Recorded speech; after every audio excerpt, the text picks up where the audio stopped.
मलयज सीतराम सस्य श्यामला বছরের যে অনুষ্ঠান আমরা উপস্থিত হয়েছি, আমাদের অ্যাসোসিয়েশনের ঐক্য, সহযোগিতা ও পারস্পরিক সৌহার্দ্য ও উজ্জ্বল নিদর্শন, তার উজ্জ্বল নিদর্শন।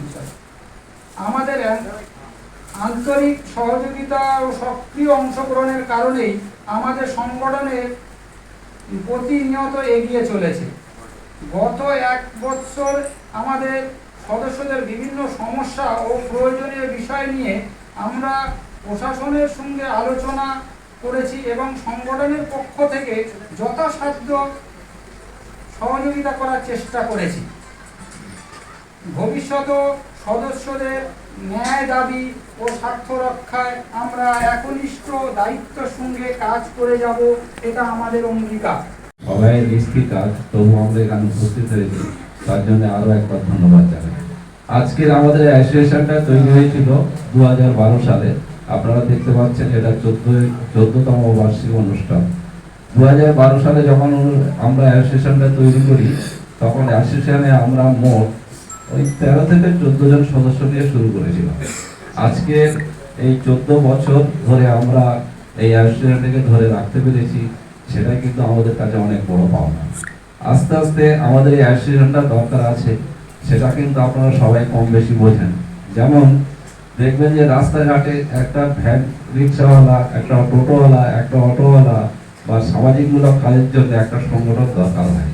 এই সংগঠনটা এই জন্য দরকার হয়, আমার মনে হয় আমাদের যে পারস্পরিক বোঝাপড়া, আমাদের যে সমস্যা, সেই সমস্যাগুলো আমরা কিন্তু ঊর্ধ্বতন কর্তৃপক্ষের কাছে বা আধিকারিকের কাছে আমরা কিন্তু পৌঁছে দিতে পারি। এই বার্তাটা পৌঁছে দেওয়াটা একটু করে বালি দিয়ে ওনাকে অভিনন্দন জানাবো। আমাদের অ্যাসোসিয়েশনের 14তম বার্ষিক সম্মেলনে একটা টোকেন অফ লাভ আমরা সম্মাননা জানাবো। একটি ছোট্ট মেমেন্টো, কিন্তু আমাদের সংগঠনের ফলতার সুপ্রিয় বিধায়ক সুপান্ডা মহাশয় উপস্থিত আছেন, মনে করে অতি সংক্ষেপে কয়েকটি কথা আপনাদের সামনে উপস্থাপন করছি। আপনাদের এই সংগঠনের সৃষ্টি লগ্নে, জন্ম লগ্নে মহেন্দ্রক্ষণ দেখলেই বোঝা যায় যে আপনারা দীর্ঘদিন ধরে যখন এই জেলায় মানুষের সেবায় ব্রতী ছিলেন, তখনও আপনাদের ঐক্যবদ্ধ হওয়ার প্রয়োজন হয়নি। কিন্তু যে কঠিন সময়ের সম্মুখীন আপনারা হয়ে আজকে অ্যাসোসিয়েশন তৈরি করেছেন, আপনাদের চলতে চলতে সরকারের যে বিধিগুলো আছে, যে নিয়ম কানুন আছে, সেগুলো আপনাদের যে দ্রুত পাওয়ার দরকার, সেখানে সরকার তাদের অভিজ্ঞতা বলি, তাদের ভাবনা বলি, সেই কারণে অনেক সময় আপনাদের সেই সহযোগিতা হয়নি। ফলে যে কঠিন সময়, আমি আপনার নাম নিচ্ছি না, যেটা আমাদের স্বাস্থ্য পরিষেবার ক্ষেত্রে আমরা দক্ষিণ 24 পরগনার মানুষ অনেকটাই পিছিয়ে গিয়েছিলাম। এখন নতুন সরকার এসছে, আপনারা আপনাদের ভাবনার কথা, আপনাদের যা সমস্যার কথা, বিশেষ করে ফায়ারের ক্ষেত্রে আপনাদের অনেক কঠিন অবস্থা হয়। বড় নার্সিংহোমগুলি যারা আছেন তারা তাদের মতন করতে পারে, কিন্তু যারা ছোট ছোট আছে সবাই কিন্তু একই নিয়মের মধ্যে আসতে হয়। ফলে সেই কাজগুলো আপনারা ঐক্যবদ্ধভাবে, আপনাদের অ্যাসোসিয়েশনের বাইরে যারা আছেন তাদেরকে কিভাবে ঐক্যবদ্ধভাবে এক করে, যাতে সারা জেলা জুড়ে সরকারি পরিষেবা সহ সরকারি হসপিটাল যা আছে এবং আপনারা যে সেবা দিয়ে যাচ্ছেন নির্লসভাবে 24 ঘন্টা পাশের বাড়ির কাছে একটা জেলা হসপিটালে আসতে গেলে ক্যানিং থেকে, গঙ্গাসাগর থেকে চোখের জল থাকে না। ফলে এখন সাব ডিভিশন ভাগ হওয়ার ফলে অনেকটা সুবিধা হয়েছে, কিন্তু বিশেষ করে যেগুলো আপনাদের আরো বেশি নজর দিতে হবে, যে আপনারা প্রাইভেটে যখন কাজ করেন, সেই কাজ করতে গিয়ে যখন অপারেশন গুলো হয়, অপারেশনের পর যে কেয়ার বিশেষ করে রাখা দরকার, তার জন্য আমরা সত্যি আন্তরিকভাবে কৃতজ্ঞ। সারা পৃথিবীকে সবুজায়ন করার লক্ষ্যে আজকের এই মায়া সর্বে ভদ্রাণি পশ্যন্ত মা কশ্চিৎ দুঃখ ভাগ ভবেৎ। হয়েছে, নতুন মুখ্যমন্ত্রী হয়েছেন সম্মানীয় শুভেন্দু অধিকারী মহাশয়। আপনারা দেখেছেন বা শুনেছেন যে তিনি মুখ্যমন্ত্রী হওয়ার পরে স্বাস্থ্য পরিষেবাটাকে নিজের হাতে রেখেছেন উনি। এবং এই মন্ত্রী মানে নিজেই এর মন্ত্রী, এবং এই স্বাস্থ্য পরিষেবাটাকে নিয়ে তিনি এত চিন্তিত। উনি এই বাজেটে মানে 5 থেকে 6টা হসপিটাল এবং সুপার ফেসিলিটি হসপিটাল কতগুলো ঘোষণা করেছে। আমি ফলতার বিধায়ক, আমার ফলতাতে একটা ব্লক স্বাস্থ্য কেন্দ্র ছিল, সেটাকে উনি নিজে সেটাকে 100 বেডের একটা হসপিটাল আবার নতুন করে আবার ঘোষণা করেছে। স্বাস্থ্য পরিষেবা নিয়ে আমাদের সম্মানীয় মুখ্যমন্ত্রী অনেক সচেতন, এবং শুধু কাকদ্বীপকে সুপার ফেসিলিটি হসপিটালে উন্নীত করে সেখানে কিভাবে কি করা যায় সেটাকে নিয়ে করেছেন। আর সব থেকে বড় জিনিস যেটা, তিনি যেদিন মুখ্যমন্ত্রী পদে শপথ নিয়েছেন তার পরের দিন থেকে আয়ুষ্মান ভারতের যে কার্ড, সেই কার্ডের জন্য উনি সবাইকে অনুরোধ করেছেন আসুন সবাই কার্ড তৈরি করি, যে সুযোগ সুবিধাটা পাওয়ার ক্ষেত্রে যাতে সবাই সুযোগ সুবিধাটা পায় সেই ক্ষেত্রে সেই সুযোগটা করে দিয়েছেন। আর এই নার্সিংহোমের অ্যাসোসিয়েশন থেকে যারা আজকে উপস্থিত হয়েছেন, আমার তরফ থেকে আপনাদের সবাইকে অভিনন্দন। নতুন সরকার হয়েছে, সরকারের পক্ষ থেকেও, যেহেতু আমি একজন বিধায়ক তার পক্ষ থেকেও আপনাদের অভিনন্দন। এবং একটা জিনিস আপনাদের বারে বারে আমরা বলছি, আমাদের সরকার পক্ষ থেকেও বলা হয়েছে এবং আমরাও বলছি যে যেসব রুগীরা আসবে, যারা ট্রিটমেন্ট করাতে আসবে, তাদের ন্যূনতম ট্রিটমেন্টটা ভালোভাবে তাদের দিতে হবে, এবং কোনোভাবেই যেন অর্থ একটা বাধা হয়ে না দাঁড়ায়। এটা বারে বারে আমাদের সরকার পক্ষ থেকেও বলা হচ্ছে যে তার সেই গরিব মানুষ বলে তার ট্রিটমেন্টটা ঠিকঠাক হবে না, বা সে বড় লোক বলে তার ট্রিটমেন্টটা ঠিকঠাক হবে, এটা যেন না হয় আপনারা একটু দেখবেন। আর যেটা আমার পূর্ববর্তী বক্তা বলেছে ফায়ারের ক্ষেত্রে বা যাবতীয় যেটা বলেছে, এটা নিয়ে আমি আর কিছু বলছি না। এর আগে আপনারা দেখেছেন যে একটা স্বাস্থ্য পরিষেবা নিয়ে ডায়মন্ড হারবার লোকসভার উপরে একটা কিভাবে সাধারণ মানুষদের কিভাবে ভাওতা দেওয়া হয়,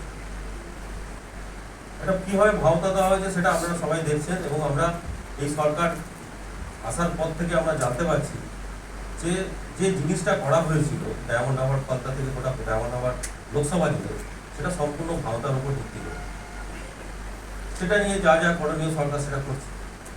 কিন্তু এইসব বিষয়ে আপনাদেরও সচেতন হতে হবে, সাধারণ মানুষজনের যাতে সঠিক ট্রিটমেন্টটা পায় এবং সঠিক পরিষেবাটা পায় সেটা আপনাদের সুনিশ্চিত করতে হবে। বেশি বলার কিছু নেই, আপনারা আজকে সবাই জড়ো হয়েছেন, সবাই এক ছত্রছায়ায় এসছেন, সবাই আজকে ইউনিয়ন করছেন, এটা সত্যিই সবার কাছে একটা ভালো দিক, সমাজের পক্ষেও একটা ভালো দিক। নার্সিংহোমের ক্ষেত্রে দেখা গেছে রুগী মারা গেলে নার্সিংহোমের ভাঙচুর, নার্সিংহোমের উপর মালিকের উপর টর্চার, এগুলো হয়েই থাকে।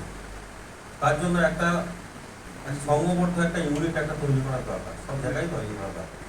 তাহলে অনেক ক্ষেত্রে হয়তো তার মারা যাওয়ার কথা, সে মারা গেছে বা তার ট্রিটমেন্ট করা যেত না, আর বাঁচত না, কিন্তু সেক্ষেত্রে অনেক ক্ষেত্রে নার্সিংহোমের উপর চাপ আছে।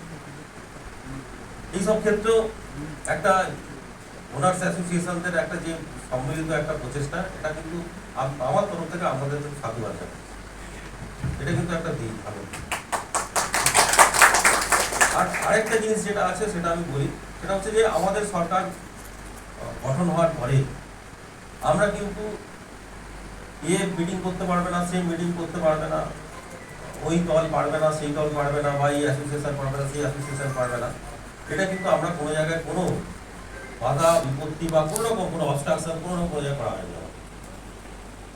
কারণ আমরা জানি যে একটা যদি একটা ভালো প্রতিদ্বন্দ্বী না থাকে, কোনো যদি অপোজিশন না থাকে, তাহলে ভালো করে কোনো কিছুই চালানো যায় না। অপোজিশন হচ্ছে একটা অপোজিশন হচ্ছে শিখিয়ে দেখাবে, আয়নার মতো দেখতে পারবেন আপনি অপোজিশনের বক্তব্য যখন শুনবেন বা কি আছে, তখন আমরা রেকটিফাই করার অনেকটা সুযোগ থাকে। আমি সেই জন্য আমি ফলতার বিধায়ক হয়েছি, ডায়মন্ড হারবারে দীপকদাও আছেন, দায়িত্বে আছেন, দেখছেন। আমরা কিন্তু সেখানে সে যেই দল আসুক আর যেই পার্টি আসুক আর যেই আসুক, আমি দুটো বিধানসভার বলতে পারি, সাত গাছে বিধায়ক এক্ষুনি আসবো।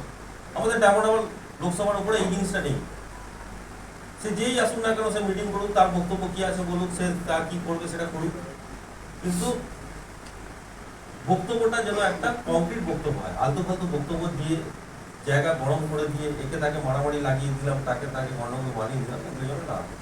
তবে এখানে এই ভিডিও বা একটা প্রেসিড প্ল্যাটফর্ম নয়, সেটা বলার কোনো জায়গা নেই। আমার তরফ থেকে আপনাদের অনেক অনেক শুভকামনা থাকলো। সুস্থতার অবস্থা ভালোবাসা এবং কৃতজ্ঞতা জানাচ্ছি। তো ইতিমধ্যে আপনারা আমাদের বিধায়কের মুখ থেকে শুনেছেন যে আজকে বাংলায় নতুন সরকার প্রতিষ্ঠিত হওয়ার পরে বাংলায় মানুষের আশা আকাঙ্ক্ষা প্রত্যাশা অনেক দূর বেড়ে গেছে আমাদের কাছে। সেক্ষেত্রে স্বাস্থ্য ব্যবস্থাতে একটা ব্যাপক সমস্যা তো ছিলই। স্বাস্থ্যক্ষেত্রে মানুষ বিভিন্ন ক্ষেত্রে হয়রানির শিকার হন। আজকে সেখানে সেই জায়গাতে বাংলার নতুন মুখ্যমন্ত্রী, নতুন সরকার, নতুন মুখ্যমন্ত্রী অত্যন্ত দক্ষতার সঙ্গে বিভিন্ন জায়গাতে যে যে সমস্যা আছে সেগুলো আমাদের অনেক কাজ আপনারা করে দেন, অর্থাৎ সরকার পক্ষের হয়ে কাজ করেন। এই জন্যই যে একটা যে হসপিটাল যে যতগুলো সংখ্যা আছে সেখানে সব মানুষের চিকিৎসা করা হয়তো সম্ভব নয়, তাই বিভিন্ন জায়গাতে নার্সিংহোম তৈরি হয় এবং সেখান থেকে মানুষের যে পরিষেবা দেওয়া হয় নিশ্চিত করে এটা অত্যন্ত প্রশংসনীয়। কিন্তু আমি আপনাদের কাছে কয়েকটি বিষয় অনুরোধ করবো, সেটা হচ্ছে এই যে অনেক নার্সিংহোম যথাযথ নিয়ম মেনে এখনো পর্যন্ত পরিচালিত হচ্ছে না। আমাদের গভর্নমেন্ট, নতুন সরকার কিন্তু আগামী দিনে যাতে আপনাদের কারো সমস্যা না পড়তে হয় এখন থেকে সেই বিষয়গুলো ওভারকাম করার চেষ্টা করুন, এটা আমার বিনীতভাবে অনুরোধ থাকে। কারণ একটা হসপিটালে, একটা নার্সিংহোমে বিভিন্ন বিষয় থাকে, আপনারা নিশ্চিত করে জানেন, আমি সব বিষয়টা বলছি না, সেই বিষয়গুলো কিন্তু আপনাদেরকে সেইগুলোকে ওভারকাম করতে হবে, এগুলো করতে হবে, করিয়ে নিতে হবে। সাথে সাথে যে ডাক্তারবাবু যে পরিষেবা আপনারা দেন অত্যন্ত প্রশংসনীয়, আমি সম্মান জানাচ্ছি, উদ্দেশ্য জানাচ্ছি যে ডাক্তারবাবুদের যে পরিশ্রম করে যে ট্রিটমেন্ট দেখা যাবে যে ডাক্তারবাবুর হয়তো কাজটা করার কথা ছিল তিনি অনুপস্থিত থাকার ফলে কখনো কখনো কেউ আপনারা হাতুড়ে ডাক্তারকে দিয়ে সমস্ত কাজকর্ম করিয়েছেন এবং যেটা বিগত দিনে কিন্তু দৃষ্টান্ত হয়েছে এবং আগামী দিন যাতে না হয় সেদিকে আমাদের সজাগ দৃষ্টি রাখতে হবে। সবার কাছে অনুরোধ করবো এই জন্যই যে এমন কিছু নার্সিংহোম আছেন ব্যাপারটা তার অভিজ্ঞতারই নার্সিংহোম কীভাবে পরিচালনা করতে হয়। একটা নার্সিংহোম খুলে নেন, ঘর ভাড়া করে নিয়ে নার্সিংহোম খুলে দিলেন, আমার ডায়মন্ড হারবারও আছে, তো সেই জায়গাতে কিন্তু সেখানে ট্রিটমেন্ট পরিষেবা কিন্তু ভালো পাওয়া যায় না। ভালো দূরের কথা, পরিষেবা কিন্তু মিনিমাম পাওয়ার কথা সেটা কিন্তু পাওয়া যায় না, যার জন্য কিন্তু রোগীটা বিপাকে পড়ে, আপনিও কিন্তু পরবর্তী সময়ে বিপাকে পড়েন, তখন কিন্তু ছোটাছুটি করেন, আইনের দ্বারস্থ হতে হয়। তো এইগুলো যাতে না হয় এগুলো কিন্তু আপনাদেরকে দেখতে হবে। এটা হয়তো অনেকের ইচ্ছে ছিল না, অনেকের না বেশিরভাগই ইচ্ছে ছিল না, কিন্তু জোর করে আপনাদেরকে তুলে এনে কাজ করানো হয়েছে। আবার এমন অনেক কিছু দেখা যাবে হাতুড়ে আপনাদের যারা কাজ করা সহযোগিতা করে তাদেরকে তুলে এনে ডাক্তার বানিয়ে কাজ করেছেন, যার জন্য আজকের কিন্তু অনেক জায়গাতে অনেকেই কিন্তু সমস্যার সম্মুখীন হয়েছেন, যেমন রোগীরা হয়েছেন, আপনারাও হয়েছেন এবং আপনাদের অনেকে কাছে আজকে মানে প্রশাসনের পক্ষ থেকে যাচ্ছে বিভিন্ন তথ্য সংগ্রহ করার জন্য। তো এই যে আপনারা বিপাকে পড়েছিলেন তা কেউ আবার অতি উৎসাহী হয়ে কিন্তু করেছিলেন, কেউ চাপে পড়ে করেছিলেন, আবার আমি খুব ভালো করে দায়িত্ব নিয়ে বলতে পারি কেউ অতি উৎসাহী হয়ে এগিয়ে গিয়ে আপনারা করেছিলেন সহযোগিতা, যেটা আমি বলবো করা উচিত হয়নি। আশা করবো আগামী দিনে এই ধরনের কাজ আপনারা করবেন। সবার কাছে অনুরোধ রাখি, অনেক সমস্যার সম্মুখীন হন, বিশেষ করে আমাদের মতো কিছু মানুষজনের জন্য বা কিছু ব্যক্তির পিছন থেকে মদত দেওয়ার ফলে অনেক সময় কি হয়, কোনো একটা সমস্যা হতে দেখা যাবে, সত্যি যেমন ছিল যে একটা রোগী সে মারা যাবেই, তার যে সিচুয়েশন আছে সে মারা যাবেই, কিন্তু তারপরে তো মারা গেল, সেটা নিয়ে হচ্ছে পিছন থেকে উস্কানিমূলক দিয়ে যে বিভিন্ন যে ঘটনা ঘটানো হয় এবং তাকে সেক্ষেত্রে এই নার্সিংহোম থেকে যেভাবে তোলাবাজি আমার বিগত দিনে দেখেছি বা হয়েছে, আপনাদের মাসের পর মাস, বছরের পর বছর এই যে তোলাবাজির মধ্য দিয়ে আপনাদেরকে অর্থ দিতে হয়েছে, অনেক সময় বাধ্য হয়ে কি করেছেন সেই টাকাটা তোলার জন্যই বা সেই টাকাটা ওভারকাম করতে গিয়ে আপনারা রোগীর উপরে চাপিয়ে দিয়েছেন। কোনোভাবে তোলাবাজি করতে একটা পয়সা দলের নামে গেলে কাউকে একটা টাকা দেবেন, এটা আমি আপনাদের কাছে বিরাসিত অনুরোধ করছি। নিশ্চিত দল চালাতে গেলে কখনো প্রোগ্রাম করতে গেলে হয়তো টুকিটাই খরচ করতে হবে, নিশ্চিত আমরা যাবো, সেটা সমষ্টিগত ভাবে, কেউ আমি একা গেলাম গিয়ে হচ্ছে আপনাকে বললাম যেটা দিতে হবে। আমাদের এই অ্যাসোসিয়েশনের সভাপতি সম্মানীয় জাহির সর্বে ভদ্রাণি পশ্যন্তু মা কশ্চিৎ ভবেৎ। ওম শান্তি শান্তি শান্তি। শান্তি শান্তি শান্তি। আছেন তাদের আমার আন্তরিক শুভেচ্ছা কৃতজ্ঞতা জানিয়ে দিয়ে একটু কথা বলবো। জাহির বাবু মানে নার্সিংহোম, মানে এই এলাকার সমস্ত লোক জানেন জাহিরদার নার্সিংহোম, এই নামটা যেন চিরদিন থাকে সবার মুখে। কিন্তু জাহিরদার নামটা কিন্তু বিভিন্ন বিধানসভা এলাকায় আমি বলি, এই যে নামটা আছে আমি দেখেছি যে ও ডায়মন্ডহাওয়ারে মানে বলা মানেই সব লোক ভাবে এখানে জাহিরদার নার্সিংহোমই আছে। আরও হয়তো অন্যান্য নার্সিংহোম আছে ঠিকই, কিন্তু ওনার নামটা আগে এসে যায়। তা উনি মানুষের পাশে সেবামূলক কাজ করছেন, সেই জন্যই মানুষ মনে রেখেছেন। আমিও চাইবো জাহিরবাবু যেন সমস্ত এইভাবেই মানুষের পাশে থাকেন, কেন সবার সেবামূলক কাজ তো এর থেকে আর বড় কিছু হতে পারে না। আমি অনুরোধ করবো সারাটা জীবন যেন জাহিরবাবু মানুষের এরকম পরিষেবার মধ্যেই থাকে, ঈশ্বরের কাছে একটা জায়গায় কিন্তু উনি পৌঁছাবেন, কেন মানুষের পরিষেবাটাই সবচেয়ে বড় পরিষেবা। আরও চারিদিকে যদি মানে এরকম নার্সিংহোম বা ফলতাতেও আছে, আমাদের ওই সরারঘাটের দিকেও তো জাহিরবাবু নার্সিংহোম আছেন, হ্যাঁ ওইটা আরও বেশি প্রচলিত আপনার সরারঘাটেরটা। এর আগে অনেক কিছু শুনেছিলাম, সেগুলো আশা করি সব ক্লিয়ার হয়ে গেছে। তো যাই হোক, আমাদের দিক থেকে যদি কোনো হেল্প লাগে জাহিরবাবু, আমরা সেটা করবো, ওনার পাশে আছি আমরা।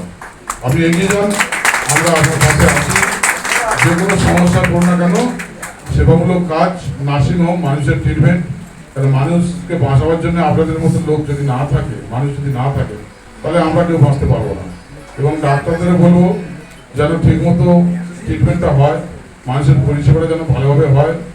তার জন্যে যা করার দরকার জাহিরবাবুকে অনুরোধ করবো, জাহিরবাবু ডাক্তারবাবুদের আপনি যা ওনাদের যা দরকার সব কিন্তু আপনাকেই হেল্প করতে হবে।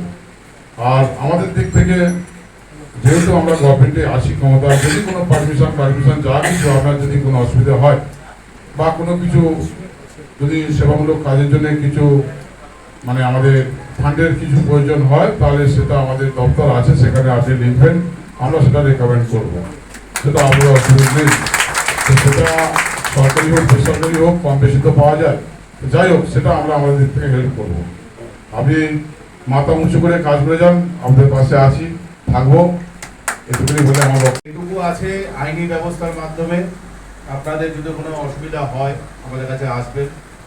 আগে যেরকম ছিল সেরকম এখন থানা নেই, সবার জন্য খোলা আছে। যখন অসুবিধা হবে 24 ঘন্টায় আপনারা আসবেন। শুধু একটা জিনিস মাথায় রাখবেন, নার্সিংহোম হচ্ছে সেবামূলক প্রতিষ্ঠান। হাসপাতাল যেটা সরকারি আছে তাদেরকে সাহায্য করার জন্যই আপনারা আছেন।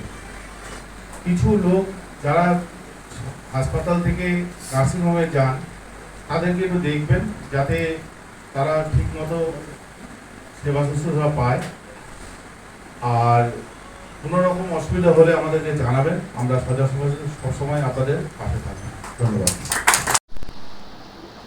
বলছি, এই যে সেবাশ্রয় ক্যাম্প নিয়ে বিভিন্ন রকমের অভিযোগ উঠছে এবং আপনাদের নার্সিংহোম থেকে অনেক মেশিনপত্র সিজ করেছে, এবং এটার জন্য কতটা আপনারা সাংগঠনিকভাবে কী কী ব্যবস্থা নিচ্ছেন বা কী করছেন?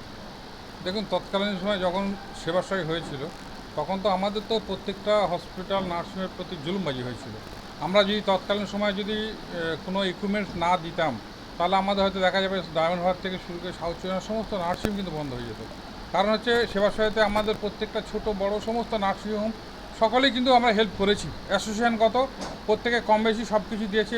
ডায়মন্ড হারবার না ডায়মন্ড হারবার দেওয়া হচ্ছে, ফলতা দেওয়া হচ্ছে, আপনার বিষ্ণুপুর সমস্ত জায়গায় সমস্ত আমাদের কোনো ধরুন ক্যানিং থেকে শুরু করে ইকুইপমেন্ট সমস্ত সাব ডিভিশনের আমাদের নার্সিং কর্তৃপক্ষরা হেল্প করেছেন। যদি না হেল্প করতে হয়তো সেবাশ্রয় বন্ধ হয়ে যেত এরকম ব্যাপার। কিন্তু তৎকালীন সময় আমাদের কিন্তু ইকুইপমেন্টসগুলো যারা নিয়েছিল সেগুলো আমরা আজও পর্যন্ত পাইনি। আজকে ধরুন এই সেবাশ্রয়কে কেন্দ্র করে বিভিন্ন ইনভেস্টিগেশন হচ্ছে, আমাদের হয়তো ছোটোখাটো নার্সিং থেকে বিভিন্ন যার যেটা দিয়েছিল সেইগুলো সব সিজ করতে চাইছে। যে সিজ করতে চাইলে আমরা নিশ্চয়ই সহযোগিতা অবশ্যই করবো, কিন্তু ইনলিগালভাবে অনেক সময় অনেক রকম কথাবার্তা হচ্ছে, এগুলো কিন্তু ঠিক নয়। কারণ হচ্ছে আমরা কেন দিয়েছি, অনেক কিছু নিয়মকানুনের মধ্যে আমরা তখন জেনেছিলাম যে এই ইকুইপমেন্টসগুলো হসপিটালের বাইরে আউটসাইডে কিন্তু দেওয়া উচিত নয়। তখন তো আমাদের সিএমও সাহেবকে আমরা জেনেছি এবং সিএমও সাহেব দিতেও বলেছেন এবং ডিএম সাহেবের অর্ডার অনুযায়ী আমরা দিচ্ছি। হয়তো লিখিত কিছু নেই, লিখিত না হলে ভারবালি তখন কিন্তু এমপি অফিসের চাপ, অভিষেক ব্যানার্জি, তখন সুমিত রায়, এদের চাপ ছিল, তার পলিটিক্যাল যে সমস্ত চাপ ছিল, এই ভয়ে সমস্ত নার্সিংহোম কিন্তু সব কম বেশি যার যে যতটা পেরেছে কিন্তু প্রত্যেকটা জায়গা থেকে সমস্ত বেড থেকে শুরু করে যা যা ইকুইপমেন্টস লাগে সমস্ত ইকুইপমেন্টস কিন্তু হেল্প করতে আমরা বাধ্য হয়েছি। না দিলে আমাদের হসপিটাল হয়তো বন্ধ হয়ে যেত। কতগুলো নার্সিংহোম থেকে এই জিনিসপত্র সিজ করেছে? সিজ করেছে আমাদের ধরুন না কম বেশি এখানে 4-5টা হয়তো নার্সিং থেকে কিছু কিছু সিজ যেসব নিয়ে গেছে সেসব কী কী মেশিন নিয়ে গেছে? নিয়ে গেছে ধরুন এই এক্সরে মেশিন নিয়ে গেছে, ইউএসজি মেশিন নিয়ে গেছে, জগন্নাথ গুপ্ত থেকে এক্সরে ইউএসজি নিয়েছে, আর এখানে ডামরি থেকে নিয়েছে। এগুলোর দাম তো অনেক। হ্যাঁ, দাম তো অনেক টাকাই দাম আছে, ইকুইপমেন্টসের তো দাম অবশ্যই আছে, এগুলো দামি দামি জিনিস তো, মেডিকেল ইকুইপমেন্টসের দাম অনেক। এর ফলে নার্সিংহোমের অনেকটা সমস্যা হচ্ছে। নার্সিংহোমের তো যে সমস্ত ছোটোখাটো নার্সিং যারা একটা হয়তো ইকুইপমেন্টস ছিল তাদের যদি ওরা সিজ করে নিয়ে যায়, তারা সাধারণ মানুষ সেই পরিষেবা থেকে মানে পাবে না, ফুলফিল পাচ্ছে না, তাহলে সেই নার্সিংয়েরও ক্ষতি আর্থিক দিকে এবং হচ্ছে পেশেন্টেরও, রিফিউজ হলে পেশেন্টেরও ক্ষতি। আপনারা স্বাস্থ্যমন্ত্রীর কাছে গেছেন এইসব যে? না, এইসব ব্যাপারে দেখুন আজকে আমাদের সাংগঠনিকভাবে দক্ষিণ 24 পরগনা নার্সিং অ্যান্ড ডায়াগনোসিস যে অনার্স আছে তার আমাদের আজকে অ্যানুয়াল প্রোগ্রাম ছিল 14তম। এই প্রোগ্রামে আমাদের এখানে এসেছিলেন আমাদের ফলতার বিধায়ক মাননীয় দেবাংশু পান্ডা এবং আমার সাদকেশিয়ার যিনি এমএলএ সাহেব অগ্নিশ্বর নস্কর মহাশয়, দুজনেই এসেছিলেন, এবং আমাদের এক্স এমএলএ ছিলেন ডায়মন্ড হারবার দীপক হালদার, এনারা সব কিছু শুনেছেন, আর ডায়মন্ড হারবার আইসি সাহেবও এসেছিলেন, ওনারা সব ব্যাপারটা শুনেছেন। নার্সিংহোমের জিনিসপত্র সিজ হচ্ছে বা নার্সিংহোমের উপর একটা সেবাশ্রয় নিয়ে একটা জটিলতা তৈরি হচ্ছে, সেইটা নিয়ে আইনত ব্যবস্থা নিচ্ছেন বা আপনারা যাচ্ছেন? দেখুন, সাংগঠনিকভাবে যেটা মানে প্রশাসনকে হেল্প করার আমরা তো সব রকম সহযোগিতা করছি, যদি প্রশাসন তো আমাদের সাথে একটু বাড়াবাড়ি করছে মনে হচ্ছে, সব চাপ দিচ্ছে বিভিন্ন রকম, এই দিতে হবে, ওই দিতে হবে, সেই দিতে হবে, এরপরে বেশি কিছু বললে আমরা সাংগঠনিকভাবে দরকার পড়লে আমরা সমস্ত আইনগতভাবে দেখবো, এবং তার থেকেও যদি খারাপ কিছু হয় ভবিষ্যতে আমরা সেরকম হলে আমাদের ডিস্ট্রিক্টে সমস্ত নার্সিং বন্ধ করেও দিতে পারবো। তার থেকে আমরা মাননীয় স্বাস্থ্যমন্ত্রীর কাছে আমরা আরও অ্যাপিলও রাখবো। আমরা তো ইচ্ছার বিরুদ্ধে দিয়েছি, না দিলে তো আমাদের তৎকালীন সময় তো আমাদের ক্ষতি হতো, নার্সিং বন্ধ করে দিত, তখন তো মানে অনেক জুলুমবাজি চলেছে। বিগত দিনে আমরা অনেক আগে হসপিটালও ইনলিগালভাবে বন্ধ করে দিয়েছিল, অন্যান্য নার্সিংগুলো। না, আইনগত দিকে দেখুন এটা সেরকম সবাই জাস্ট প্রসেস তো শুরু হয়েছে, আমরা সেরকম আইনগত দিকে চিন্তা করবো। আমার সাংগঠনিকভাবে আমাদের মিটিং আছে, আজকে সকলের সঙ্গে আলোচনা করে যেটা করার সেটা আমরা নিশ্চিত করবো। আমাদের দক্ষিণ আমাদের মেম্বার ধরুন 237টা হসপিটাল আছে। প্রতি সরকারের মনোভাবের প্রতি আমাদের পূর্ণ সমর্থন আছে এবং আস্থা আছে, সেই জন্য আমরা সরকারের সঙ্গে আগে আলোচনা করব, আলোচনায় বসে সিদ্ধান্ত নিয়ে নেক্সট কী পদক্ষেপ হবে আমরা সংগঠনভাবেই ঠিক করব, এটাই আমরা সিদ্ধান্ত নিয়েছি। স্বাস্থ্যমন্ত্রীর সঙ্গে আমরা স্বাস্থ্যমন্ত্রীর সঙ্গে বসবো, এমনকি প্রয়োজন হলে আমরা চিফ মিনিস্টারের সাথেও আমরা বসতে রাজি আছি, কারণ চিফ মিনিস্টার ভীষণভাবে উদার এবং ভীষণভাবে কোঅপারেটিভ এই স্বাস্থ্য ব্যবস্থা নিয়ে। সুতরাং আমরা আগামী দিনে অবশ্যই সরকারের সঙ্গে পর্যায়ক্রমে বসে, উচ্চ পর্যায়ে বসে সেইভাবে আলোচনা করে সিদ্ধান্ত নেব। আলোচনা সাপেক্ষে। এছাড়া আমাদের মানবিক স্বাস্থ্যমন্ত্রী মাননীয় শুভেন্দু অধিকারী মহাশয় যে আয়ুষ্মান প্রকল্প, যেটা আয়ুষ্মান ভারত, সেই প্রকল্প আমরা ফুলফিল করার জন্য আমরা ব্যস্ত আছি, সেদিকটাও আমরা চিন্তা করছি, যাতে ওই প্রোগ্রামটা 16 আগস্টে উনি উদ্বোধন করবেন বলেছেন, সেটার ব্যাপারে আমরা এগোচ্ছি।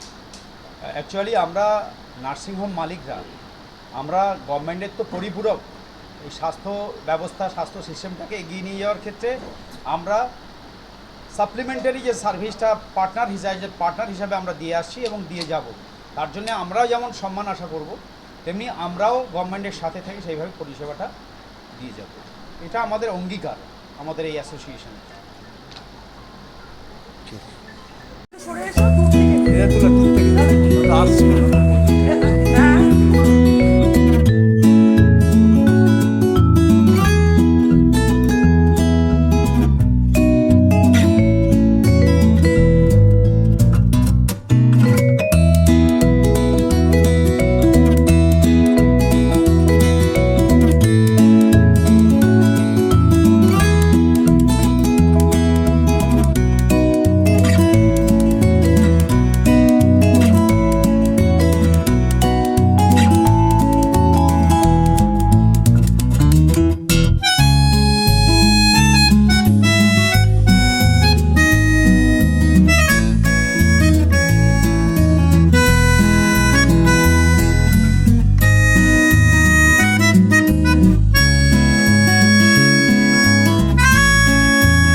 গাছ একটি প্রাণ, একটি গাছ একটি প্রাণ, একটি গাছ একটি প্রাণ, একটি গাছ একটি প্রাণ, দিকে দিকে গাছ লাগান। আমরা আজকে একটা সিম্বলিক ঘটের মাধ্যমে গাছের গায়ে গোড়ায় জল দিচ্ছি। আজকে সারা বিশ্বে সবুজায়ন নিয়ে যেটা আমরা ভাবছি, এই সবুজায়নকে সঙ্গে রেখে